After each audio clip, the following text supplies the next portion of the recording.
මාළු තාමනේදී මාළුන්ට නොදුනුවත්තු මම බිලි පිට දාලා තියෙන්නේ. මාළු හිතන්නේ මම නිදි කියලා. ඊට පස්සේ මාළු ඇවිල්ලා හැම කනවා. කඳංගුනේ අන්න ඇම්ඩන් එනවා මේ පැත්තට.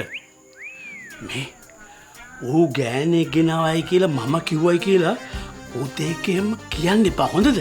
තේරුණාද? මං කියපු කතාව හරි නේද? අලුතෙන් ගෑණෙක් ගෙනලා නේද? හරි හරි. මා තීනියට ගැහුව බලන්න ගිනි කූරා. පත් වෙලා ගියොත් මුදලාලි ඇවිලෙනවා. අද ඉතින් නමෝ විත්යෙන් ගෑනිට ගුටි පෝරියෙල් එකක්. තානි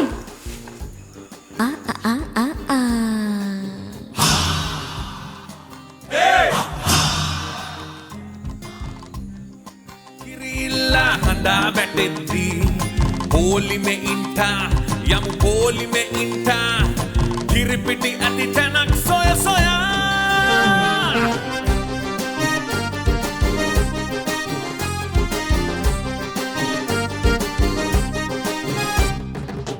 ගම වනසාවී හූරන් කාවී කොකම්පාන රාලහාමියා ඌටම සෙට්වී ග්‍රාමය එක්වී අංචි අදී අපිට ගරහලා